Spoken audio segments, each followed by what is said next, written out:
The envelope was heavy in Jasmine's hands. She turned it over slowly, her breath catching when she saw what was inside. Photographs. 6 of them. All of her. Leaving her apartment, walking to the construction site, laughing with contractors, and on every single one, drawn in red ink that looked too much like blood, were crosshairs, perfectly centered, right over her heart. The note attached was simple. Building something new? Shame if it all came crashing down. Jasmine's hands started shaking. The photos slipped from her fingers, scattering across the concrete floor of what would soon be Rose and Lotus. Her dream, her future, her fresh start. 3 months of peace. 3 months of pretending the past was buried. And now, someone wanted to remind her, in Kim Jae-sung's world, nothing stayed buried for long. Her phone buzzed. Unknown number, but she knew exactly who it was. "Don't go anywhere, I'm coming to you." "Jay." Jasmine looked at the crosshairs on the photographs, at the half-built kitchen that smelled like sawdust and promise, at the Seoul skyline visible through the unfinished windows. She'd escaped one nightmare, fallen in love with a dangerous man, survived a kidnapping, and somehow thought the hard part was over. She was wrong. 3 months earlier. Jasmine had signed the lease on the Itaewon property exactly 2 weeks after Jae-sung pulled her from that warehouse. The space was perfect, street level, corner location, big windows that would flood the dining room with natural light. It needed work, needed vision, needed money. Jae-sung had offered to buy it outright. Cash. No questions asked. She'd refused. "I need to build this myself," she'd told him, standing in the empty space with its peeling paint and broken tiles. "With legitimate loans, real investors. If I let you just hand me this, it's not mine. It's yours. And I didn't survive everything I've survived to be handed my dream." He'd studied her for a long moment, that calculating look she'd come to recognize as him reassessing his assumptions. "You're serious?" "Completely. You're stubborn. You noticed." His smile had been genuine, warm, the kind that made her forget he was dangerous. "Fine, but I'm co-signing the loan, and I'm investing as a silent partner, 20% stake. You run it, you own it, but if it fails, we fail together." Deal. They'd shaken hands like business partners. And then, he'd kissed her like she was the only real thing in his carefully constructed world. Jae-sung had been true to his word. The loan came through a legitimate bank. The investors were real business people, not front companies. He'd introduced her to contractors, designers, chefs, but always as her choice, her decision. And slowly, impossibly, Jasmine had started to believe that maybe they could actually do this. Build something clean from something dirty. Transform violence into creation. She'd moved into a penthouse in Gangnam, Jae-sung's insistence, for security, but she'd paid rent from her own savings until the restaurant income could cover it. Financial independence mattered. It was the line between partnership and possession. Their relationship had evolved into something neither of them had words for. Not quite conventional. Not quite safe, but real in a way that terrified and thrilled them both. He was changing, too. She could see it in the board meetings she occasionally attended, in the way he talked about legitimizing Hanul Group's operations, in the businesses he was quietly shutting down or selling off. It was slow, painful, expensive, and it was making people very, very angry. Hold up. Before we get into this unbelievably messy story, I need one tiny favor. Go ahead and hit that subscribe button. Show some support for your girl, I'll really appreciate it. All right, thank you. Let's jump back in. The charity gala had seemed harmless enough. Jae-sung needed to attend, networking, maintaining relationships with Seoul's elite, showing that Hanul Group was becoming respectable. Jasmine had agreed to go as his date, wearing a burgundy gown that made her feel like royalty. They'd arrived together, walked the red carpet together, posed for photographs together, and by morning, they were viral again. The Chairman and the Server. Inside Seoul's most controversial romance. The articles dissected everything. Her background, the slap-heard, round Seoul, his reputation, the 6-month contract that gossip sites had somehow uncovered, speculation about whether she was using him, whether he was playing some long game, whether their relationship was real or performance. The photos were everywhere. Jae-sung's hand on her waist, protective and possessive. Jasmine laughing at something he'd whispered. The two of them looking at each other like the room didn't exist. The comments section was brutal. Gold digger. She saw an opportunity and took it. He's slumming. This won't last. Interracial relationships never work in Korea. She'll leave when reality hits. He's going soft. The old chairman would never. That last comment appeared hundreds of times, in different variations. He's going soft. Jasmine tried to ignore it, focused on the restaurant, on the menu testing, on hiring staff who believed in her vision. But she couldn't ignore the tension in Jae-sung's shoulders when he came home late, the phone calls he took in other rooms, the way Min-ho and the security detail had doubled, then tripled. "What's happening?" she'd asked one night, finding him on their penthouse balcony at 2 a.m., scotch in hand, staring at Seoul like it was a chessboard, and he was losing. "Board meeting tomorrow," he'd said quietly. "Emergency session.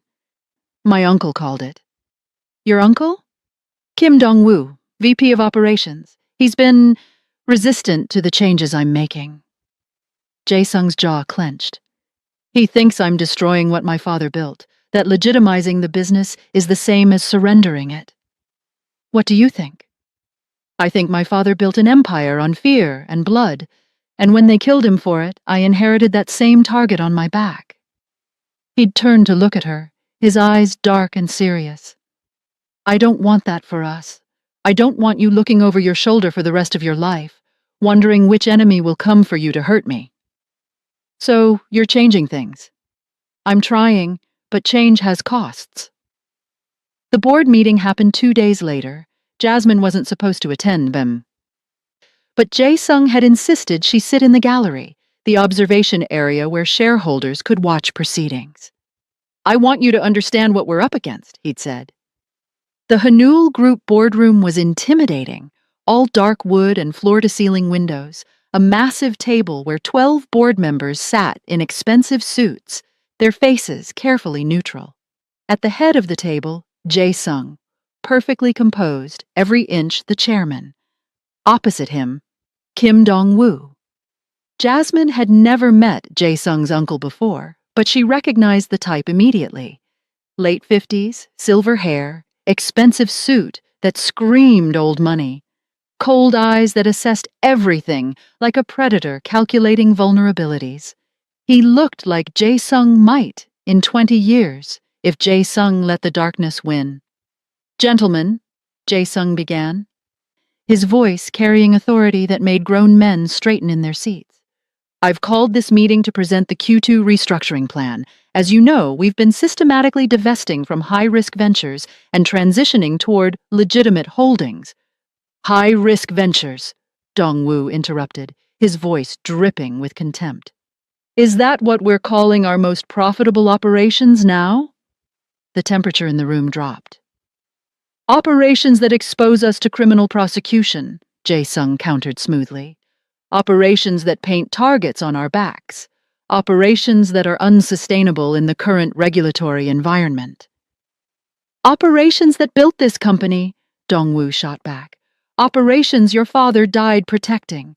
And now you want to dismantle his legacy because—" He paused, his eyes flicking toward the gallery where Jasmine sat. "Because you're distracted." Several board members shifted uncomfortably. "Careful, Uncle," Jae-sung said quietly, but there was steel underneath the silk. "Questioning my judgment is one thing. Questioning my motivations is another." "Then let's talk about motivations." Dong-woo stood, commanding the room's attention. 6 months ago, you were ruthless, focused, the youngest chairman in this company's history, continuing your father's work, and then a server slapped you in a restaurant, and suddenly, he spread his hands mockingly. Suddenly you're playing house with a foreigner, talking about legitimacy, bleeding millions in profit to satisfy some misguided sense of morality. Those millions, Jae-sung started. Those millions kept this company powerful, Dong-woo interrupted. Kept us feared, kept us in control. But now, competitors are circling. The Busan faction sees weakness. The prosecutors are emboldened because they sense blood in the water. He leaned forward. You've made us vulnerable. And for what? A woman?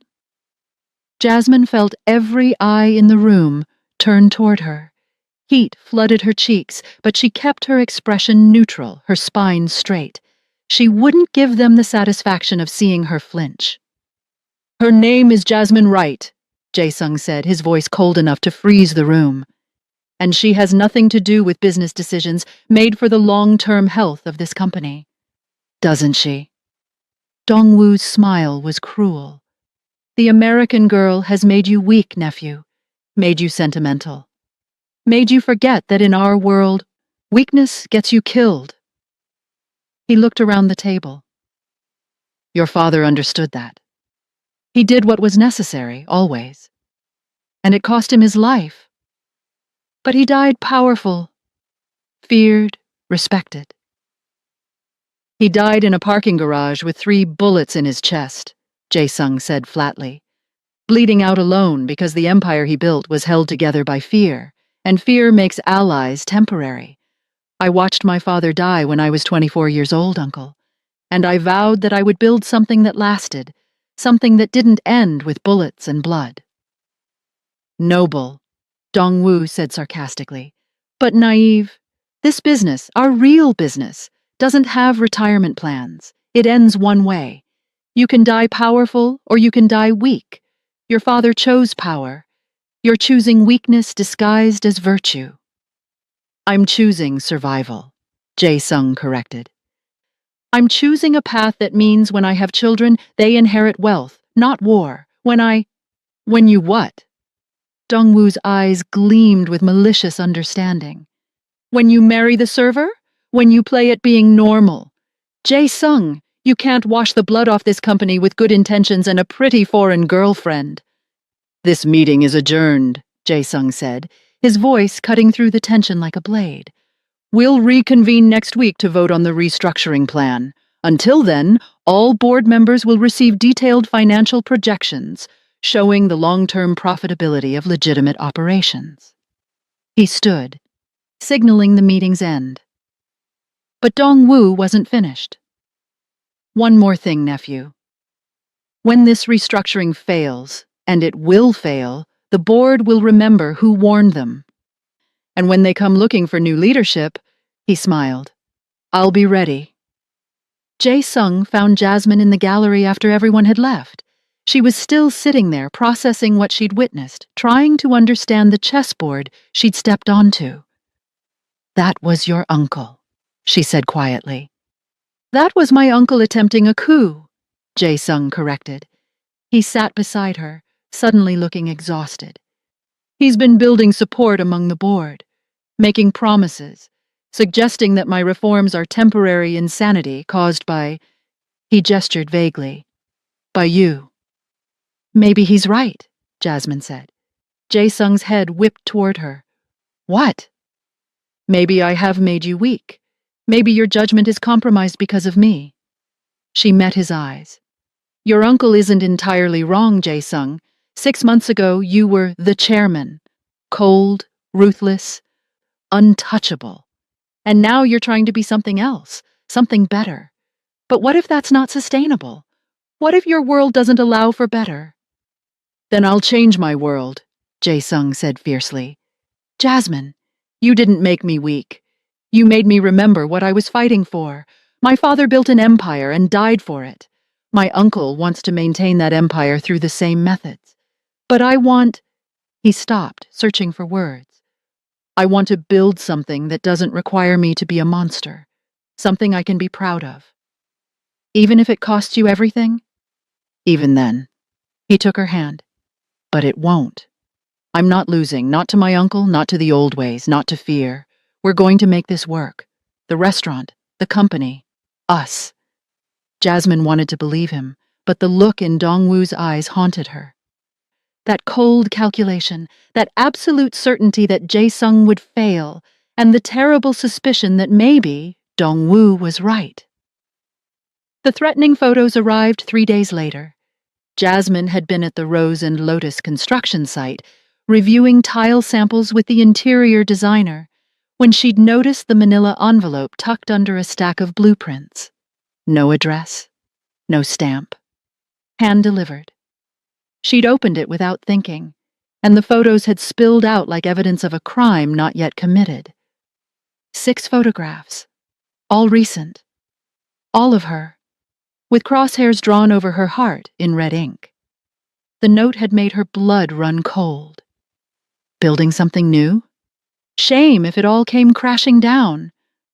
Not just a threat to her, a threat to the restaurant, to everything she was creating.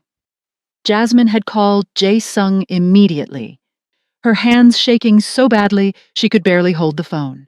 He'd arrived within 15 minutes, Min-ho and a full security team in tow. They'd swept the construction site, checking for bombs, for surveillance equipment, for any sign of immediate danger. Nothing. But the message was clear. Someone knew where she was, what she was doing, and wanted her to know she was vulnerable. "This is my uncle," Jae-sung had said, his voice cold with fury as he examined the photographs. His signature move, psychological warfare before physical action. He wants you scared, wants you to leave, wants to prove that you're the weakness that will destroy me. "Maybe I am," Jasmine had whispered. "You're not." Jae-sung had cupped her face, forcing her to meet his eyes. "Listen to me. Dongwoo is escalating because he's losing. The board is actually considering my restructuring plan. His traditional allies are seeing the financial projections and realizing legitimate business can be profitable. He's desperate, and desperate men make mistakes." "What kind of mistakes?" "The kind that get them caught." Jae-sung's smile was sharp, dangerous. "He threatened you. That means he's crossed a line even the old guard won't accept. Family business is one thing. Targeting civilians, targeting you, is another. So what do? We don't let him win. We finish the restaurant. We open on schedule. We show him and everyone watching that we're not afraid. And if he tries something worse, then I'll handle it." The look in Jae-sung's eyes had been absolutely lethal. "He can threaten me, challenge me, try to take my company.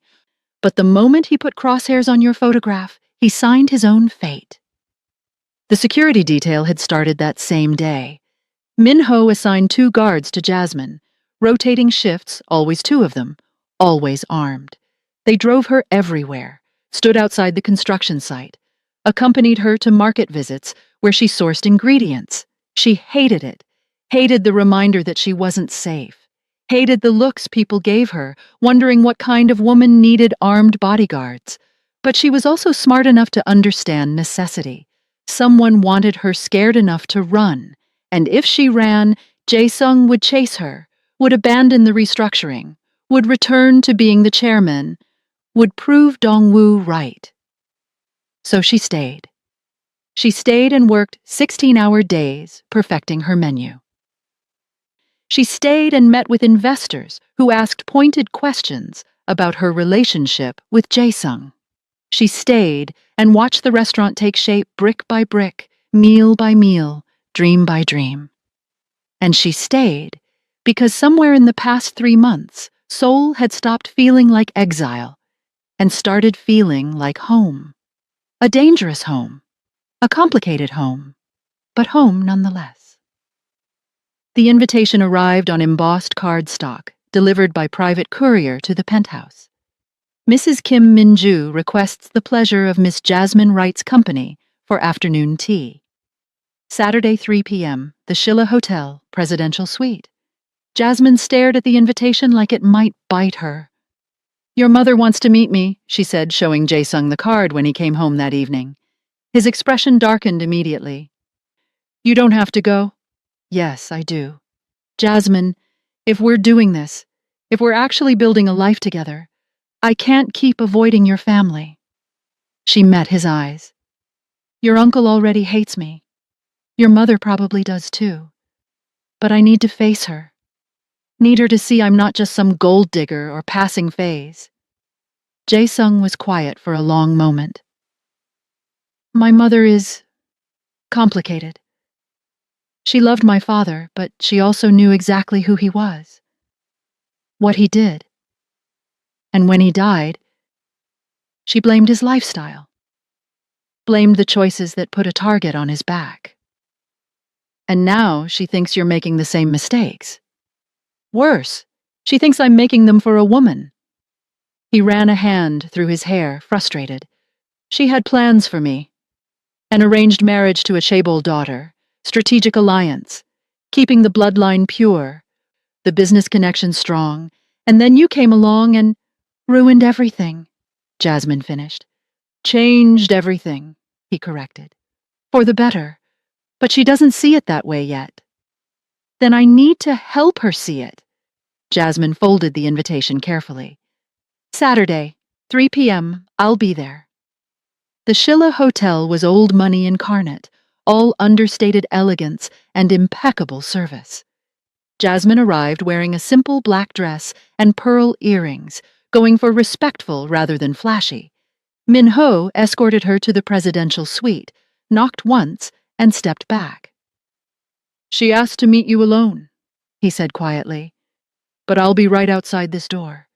If you need anything at all, you call out. I'll be fine, Jasmine said, more confidently than she felt. The door opened to reveal a woman who looked like Jae-sung might look if he'd been born female and aged with elegant fury. Mrs. Kim Min-ju was probably in her late 50s, but could have passed for 40. Perfect skin, perfectly styled hair, perfectly tailored hanbok in cream silk. Her eyes were Jae-sung's eyes, dark, intelligent, assessing, and completely cold. Miss Wright, she said in perfect accentless English, please come in. The suite was enormous. Living room, dining room, views of Seoul that stretched for miles. Tea had been set out on a low table, traditional Korean tea service, the kind that required ceremony and attention. They sat across from each other, and Mrs. Kim poured tea with movements so precise they seemed choreographed. Thank you for coming, Mrs. Kim said, handing Jasmine a cup. I imagine you were nervous about this meeting. Yes, ma'am. Good. Fear is honest. Mrs. Kim sipped her own tea, studying Jasmine over the rim. My son tells me you're opening a restaurant, fusion cuisine. Yes, ma'am. Rose and Lotus. We open in 2 months. Mrs. Kim's eyes narrowed slightly. He told me that too. He talks about you constantly, actually. Your determination. Your refusal to let him simply buy you things. Your insistence on building your dream with your own hands. Jasmine waited, sensing a trap in the compliments. He admires you, Mrs. Kim continued. Maybe even loves you, though he hasn't said those words to me directly, and that terrifies me. Mrs. Kim, let me finish. The older woman set down her teacup with a precise click. My husband was a brilliant man, ambitious, powerful. He built Hanul Group from nothing, turned it into an empire. But that empire came with costs, moral costs, legal costs, and eventually fatal costs. Her voice didn't waver, but Jasmine saw the grief underneath. I was 22 when I married him. I knew what he was, what he did, the darkness he operated in, but I loved him, and I told myself that love was enough. Mrs. Kim's eyes met Jasmine's directly. I was wrong. Love isn't enough when your husband gets executed in a parking garage by rivals who feared his power. Love isn't enough when your son inherits that empire at 24 years old and has to become a monster just to survive. Jasmine's throat felt tight. I'm sorry for your loss. Are you? Mrs. Kim's tone was sharp. Because you're asking my son to make the same choices that killed his father. You're asking him to legitimize the business, to soften, to become vulnerable in a world that eats vulnerable men alive. Miss Wright, I don't hate you, I don't even dislike you, but I'm terrified of what you represent. My son was safe when he was the chairman. Cold, yes. Ruthless, certainly. But untouchable. And now, her voice cracked slightly, now he's in love, and love makes men careless. Love makes them take risks. Love makes them targets. Mrs. Kim's lips twitched, not quite a smile, but close. My son inherited the business at 25 after his father's murder. Do you know what that was like for him? He hasn't told me much. Then I will. Mrs. Kim settled back, her eyes distant with memory. Jae-sung was in business school when his father died. He was studying to join the company legitimately, MBA, international business, all the proper credentials, and then one phone call changed everything. She paused, collecting herself. They brought him to the hospital. His father was already gone, and the police— Mrs. Kim's laugh was bitter. The police asked if Jae-sung knew who might have done this, as if they didn't already know, as if the entire underworld hadn't been waiting for my husband to show weakness. What happened? Jae-sung walked out of that hospital and straight into his father's office, called a meeting of everyone important, board members, business associates, competitors, even some of the people we suspected had ordered the hit. And he told them all the same thing. His father was dead, but Hanul Group wasn't. He was taking over. And anyone who thought that transition was an opportunity to challenge him should make their move now. Mrs. Kim's eyes refocused on Jasmine. 3 men accepted that challenge. All 3 died within a week. Jae-sung was ruthless because he had to be, because mercy would have been seen as weakness, and weakness would have gotten him killed. Her voice softened. He became a monster to survive, Jasmine. And for 10 years, that monster kept him alive, kept him powerful, kept him safe. Mrs. Kim stood abruptly, crossing to the window. She stood there for a long moment, looking out at Seoul spread below, the same city her husband had tried to own, the same city that had killed him for trying. When she turned back, her expression had shifted, still guarded, but something had softened. Well, it was nice meeting you. Mrs. Bum. Kim released her hand. The attack started small. A week after Jasmine's tea with Mrs. Kim, the health inspector showed up at Rose and Lotus unannounced. Found violations that didn't exist: improper ventilation, inadequate refrigeration, questionable electrical work. All lies. All documented with photographs and citations that would delay the opening by months, if not challenged. Jasmine had called Jae-sung in a panic. They're shutting us down, saying the whole kitchen needs to be redone. This is going to cost— I'll handle it, Jae-sung had said, his voice cold with fury. Give me 2 hours. 2 hours later, a different inspector had shown up, apologized profusely, explained there had been a clerical error and the original inspector had been disciplined. The violations were withdrawn. Construction could continue. But the message was clear. Dong-woo could reach her even at the construction site, even with guards, even with Jae-sung's protection. Then the permit problems started. Jae-sung fought every battle, made calls, used every connection he had to keep Rose and Lotus on track. But Jasmine could see it wearing on him, the constant firefighting, the realization that his uncle was willing to sabotage a civilian business just to prove a point. The restaurant opening was set for a Saturday in June, perfect timing for summer tourism, for Seoul's food scene at its most vibrant. Invitations went out to everyone who mattered: food critics, social media influencers, business leaders, celebrities, even some of the board members from Hanul Group who'd been skeptical of Jae-sung's reforms, and Kim Dong-woo. Jae-sung had insisted on inviting his uncle, then let him see what he failed to destroy. Let him watch us succeed. Jasmine had been less certain. He'll cause trouble. Say something. Do something. Probably, Jae-sung had agreed. But we're not afraid of him anymore. and everyone needs to see that. The week before opening, Rose and Lotus transformed from construction site to restaurant. The kitchen gleamed, all stainless steel and efficient workstations. The dining room captured exactly the fusion Jasmine had envisioned.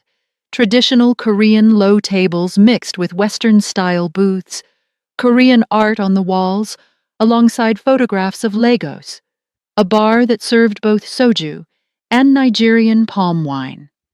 On the opening night, the restaurant filled quickly. People came curious. They came skeptical. They came hoping for spectacle. And they stayed for the food. The evening progressed beautifully. Critics were taking notes with increasing enthusiasm. The influencers' posts were already going viral. Photographs of dishes that looked museum-worthy, videos of first bites that captured genuine delight. "Beautiful speech," Dongwoo said dismissively, suddenly materializing from nowhere. "But naive, trying to legitimize an empire built on violence. You can't wash that blood off with jollof rice and good intentions. We'll see who's right." He gestured to his associates. "We're leaving. I've seen enough." The emergency board meeting was called for Monday morning, 9 a.m. sharp. Jasmine found out about it Sunday night when Jae-sung came home at midnight, his tie loosened, exhaustion and fury warring in his expression. "My uncle's making his move," he said without preamble. "Emergency session, vote of no confidence. He's calling for my removal as chairman." Jasmine's stomach dropped. "Can he do that?" "If he has the votes." Jae-sung poured himself a scotch, his hand steady despite everything. "He's been working the board for months. Promises of return to traditional profitability, fear-mongering about legitimization, and after the restaurant opening..." He laughed bitterly. "After seeing how successful Rose and Lotus is, he's more desperate than ever. Because if your restaurant succeeds, it proves my approach can work. And that terrifies him." "What do we do?" "We?"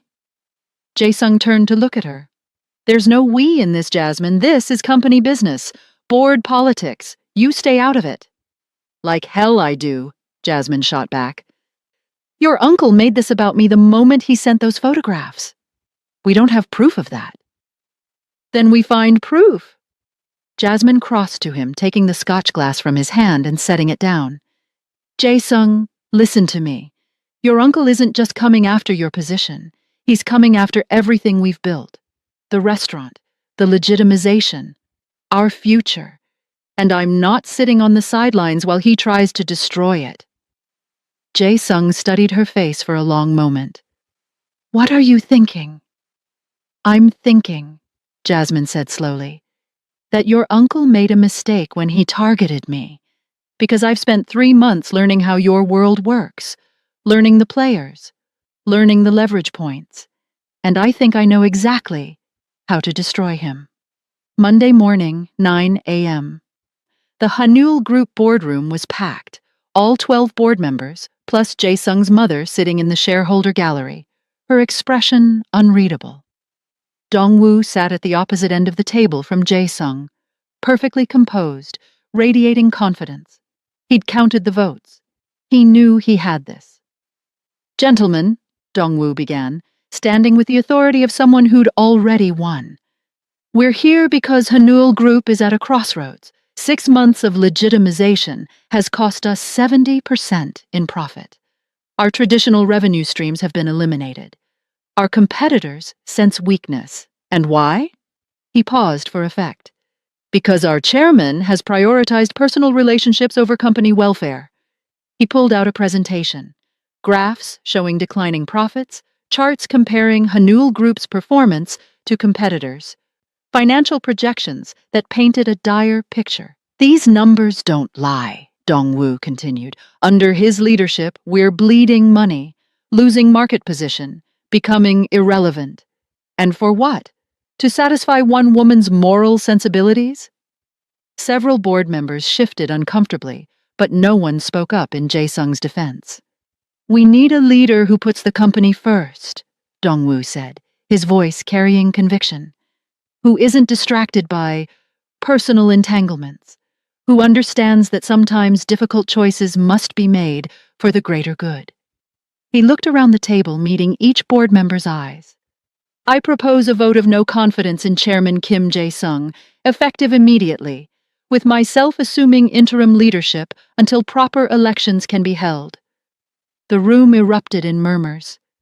Jae-sung sat perfectly still, his expression giving nothing away. Any objections? Dong-woo asked, his smile predatory. Any final arguments before we vote? Just one. Every head turned. Jasmine stood in the doorway, dressed in a sharp black suit, carrying a leather portfolio. Min-ho stood behind her, and behind him, to everyone's shock, 2 police detectives in plain clothes. Miss Wright?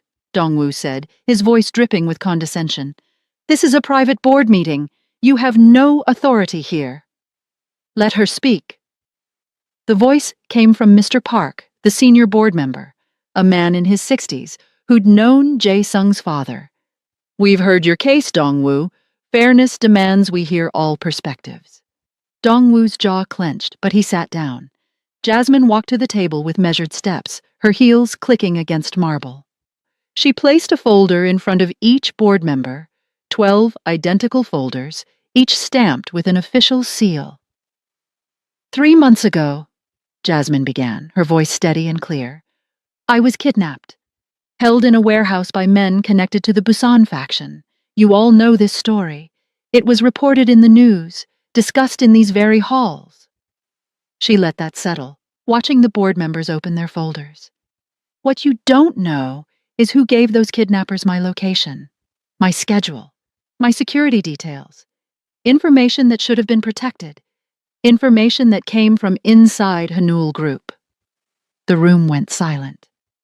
The evidence in front of you, phone records, financial transfers, security footage, witness statements, all point to one source. Jasmine's eyes found Dong-woo. Kim Dong-woo orchestrated my kidnapping to destabilize his own nephew, to prove that Jae-sung was weak for caring about someone. This is fabricated, Dong-woo shot to his feet. A desperate attempt to... The phone records are from the National Police Agency, Jasmine interrupted calmly. The financial transfers were tracked by the Financial Services Commission. The witness statements were given under oath to prosecutors. She gestured to the 2 detectives in the doorway. These gentlemen are here to verify the authenticity of every document in those folders. Board members were flipping through pages, their expressions shifting from skeptical to shocked to horrified. Mr. Park, Jasmine said, turning to the senior board member, you have 3 daughters. Mr. Cho, your wife volunteers at the Children's Hospital. Mr. Han, your elderly mother lives with you in Gangnam. She let that sink in, her voice dropping lower, more intense. If Kim Dong-woo would conspire against his own nephew, his own flesh and blood, how safe are any of you? If he would orchestrate a kidnapping to gain power, what wouldn't he do to maintain it? The fear was palpable now. She could see it in their faces. The realization that Dong-woo wasn't just ruthless to enemies. He was ruthless to anyone who stood in his way. Today he wants you to vote against Jae-sung, Jasmine continued. Tomorrow, if any of you disagree with his methods, what happens then? Do you become the next target? Do your families? She moved along the table, her presence commanding, despite her relative youth. Jae-sung inherited this company built on violence and fear. He's trying to transform it into something sustainable, something legitimate. Not because he's weak, because he's smart enough to see that the old way has an expiration date. She stopped in front of Dong-woo, meeting his furious gaze directly. You called Jae-sung weak for caring about me, for trying to build something real. But you were so threatened by a server, by me, that you had me kidnapped. She smiled, cold and sharp. Who's really weak, Mr. Kim? A man who adapts and grows? Or a man so terrified of change that he tries to kill it? The silence in the boardroom was absolute. Vote is called, Mr. Park said quietly. All in favor of keeping Kim Jae-sung as chairman, raise your hand. One by one, hands went up. 8, 9, 10, 11. Every single board member, except Dong-woo. Motion fails, Mr. Park announced. Chairman Kim retains his position. He turned to Dong-woo, his expression hard. The board requests your immediate resignation from all positions within Hanul Group, effective immediately. We will be conducting a full audit of your financial activities. Any company assets will be recovered. And these gentlemen, he gestured to the detectives, will be investigating your role in Miss Wright's kidnapping. Dong-woo's face had gone white with rage. He looked at Jasmine with pure, undiluted hatred. You have no idea what you've done, he said quietly. Dong-woo grabbed his briefcase and stormed out, the detectives following close behind. The board members filed out more slowly, several stopping to shake Jae-sung's hand, to murmur apologies for doubting him. When the room was finally empty, except for Jae-sung, Jasmine, and Mrs. Kim Min-ju still sitting in the gallery, the tension finally broke. Jae-sung crossed to Jasmine, his expression a mixture of awe and something deeper. You didn't need me to save you. You saved yourself. Saved us. I learned from the best, Jasmine said, allowing herself to smile. You taught me that power isn't about fear. It's about knowing exactly what people value and what they fear losing. A slow clap echoed from the gallery. Mrs. Kim Min-ju descended the stairs, her expression transformed. Not warmth exactly, but respect. Deep, genuine respect. I underestimated you, she said to Jasmine. I saw a foreign server who'd gotten lucky. I didn't see the strategist, the fighter, the woman strong enough to stand in a room full of men who wanted her to fail and make them respect her. She took Jasmine's hands in hers. My son needs someone who challenges him, who won't let him become what his uncle was. Mrs. Kim's voice softened. Welcome to the family, Jasmine. Truly. 1 year later. Hanul Group's transformation was slow but steady. Profits had stabilized, then slowly begun climbing. The legitimate businesses Jae-sung had invested in, tech startups, real estate development, hospitality, were proving his vision correct.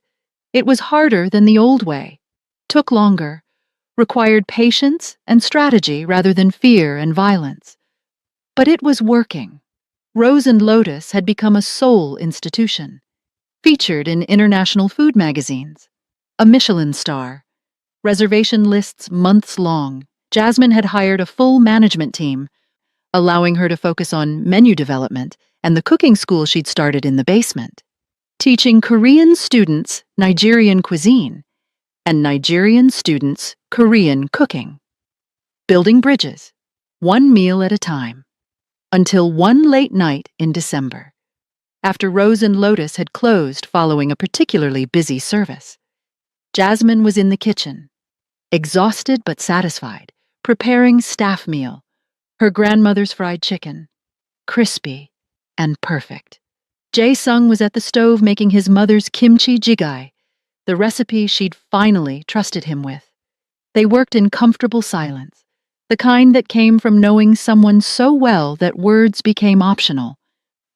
I've been thinking, Jae-sung said, stirring the jjigae, about what you said, about building something real. When did I say that? Jasmine asked, checking the chicken. About a year ago, after the kidnapping. You said you wanted to build something real on your terms. He turned to look at her. Rose and Lotus is real. The legitimization of Hanul Group is real. What we have, that's real too. Jasmine felt her heart start to race. Jae-sung, I don't need a ring or a ceremony to know you're my partner, he continued, in everything. Business, life, all of it, but... He paused, and she saw vulnerability flash across his face. But I want the world to know. I want my name attached to yours legally, permanently, not as your employer, not as your protector, as your equal. He reached into his pocket and pulled out a small box. Inside was a diamond band. "Marry me," Jae-sung said quietly. "Not because you need me, because you choose me. Every day."